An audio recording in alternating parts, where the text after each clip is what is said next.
Hello everybody and welcome back to another EDH deck tech idea. Today I'm featuring Omnath, Locus of Rage. He's a 7 mana 5/5 elemental with the landfall mechanic, so whenever a land enters the battlefield under your control, create a 5/5 red and green elemental creature token. Whenever Omnath, Locus of Rage, or another elemental you control dies, Omnath deals 3 damage to any target. We are playing this deck as a landfall trigger deck, where we want to create a bunch of red and green elemental creature tokens to swing for the win. And in addition to that, we will add a few sacrifice outlets to abuse this death trigger. We are going to win with cards like Zendika's Royal, a 5 mana enchantment which also has landfall, so whenever a land enters the battlefield under your control, create a 2/2 green elemental creature token.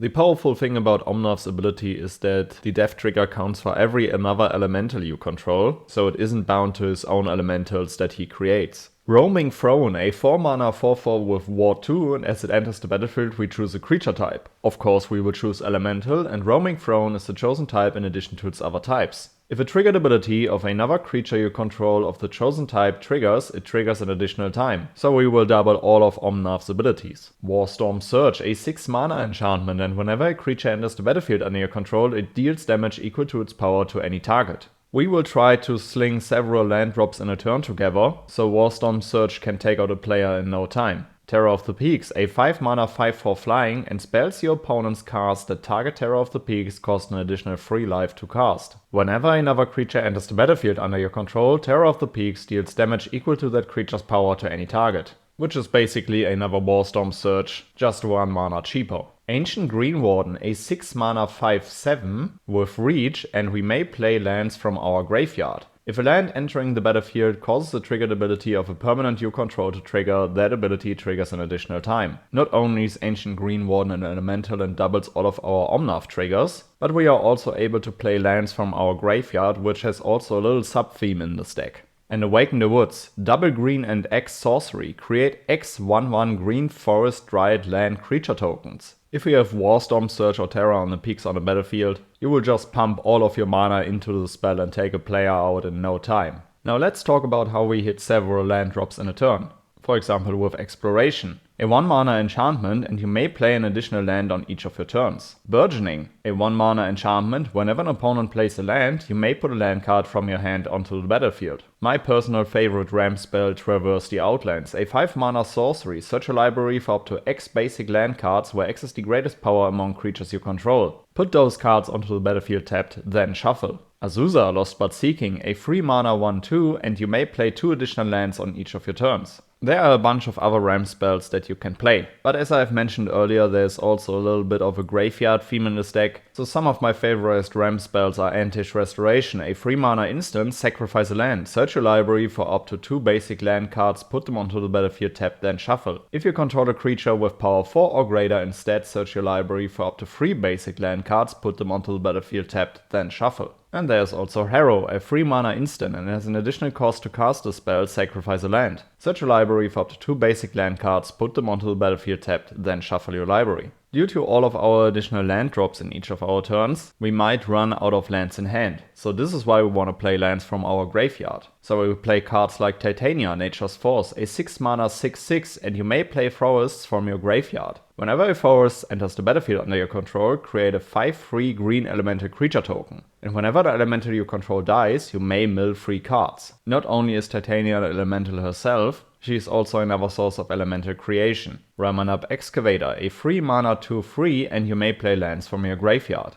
Conduit of Worlds, 4 mana artifact, you may play lands from your graveyard. You can also tap it and choose target non-land permanent card in your graveyard. If you haven't cast a spell this turn, you may cast that card. If you do, you can't cast additional spells this turn. Activate only as a sorcery. Crucible of Worlds, 3 mana artifact, and you may play lands from your graveyard. And Perennial Behemoth, a 5 mana 2/7, and you may play lands from your graveyard. You can also unearth it for 2 green mana. As mentioned earlier, we might need to fill up our graveyard with lands so we can play them again. So we sacrifice our lands with cards like Zirron Orb, a 0 mana artifact, and you can sacrifice a land to gain 2 life. Sylvan Safekeeper is a 1 mana 1/1 and you can sacrifice a land so target creature you control gains Shroud until end of turn. Sylvan Safekeeper is probably one of the best cards in this deck simply because you can give Omnath protection from a lot of different things, and as a 1 mana 1/1 he's also really cheap and he allows you to fill up your graveyard with lands. Hammer of Perforos, a 3 mana legendary enchantment artifact, and creatures you control have haste, which is great to win with an army of elementals in one turn. And you can also pay 3 mana, tap it, and sacrifice a land to put a 3/3 colorless golem enchantment artifact creature token onto the battlefield.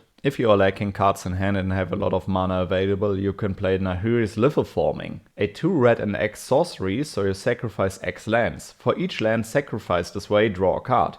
You may play X additional lands this turn. Lands you control enter the battlefield tapped this turn. Fill up your graveyard with additional land drops, draw a bunch of cards, and replay all of your lands from your graveyard. And now I'll present a few sacrifice outlets for all of those elementals so we can get Omnath's death trigger. Phyrexian Altar, a 3 mana artifact, sacrifice a creature to add 1 mana of any color. Ashnod's Altar, 3 mana artifact, sacrifice a creature, add 2 colorless to your mana pool. Altar of Dementia, 2 mana artifact, sacrifice a creature so target player puts a number of cards equal to the sacrificed creature's power from the top of their library into their graveyard. And Goblin Bombardment, 2 mana enchantment, sacrifice a creature so Goblin Bombardment deals 1 damage to any target. With these sacrifice outlets you can take out a player instant speed if they try to answer your board of threatening elementals. You want to win more, you get it. One of my personal favorite cards in this deck is Scapeshift, a 4 mana sorcery which allows you to sacrifice any number of lands. Search your library for up to that many land cards, put them onto the battlefield tapped, then shuffle your library. Scapeshift allows you to create an army of elementals out of nowhere, and if you have haste enabled in any way, this can win you the game immediately.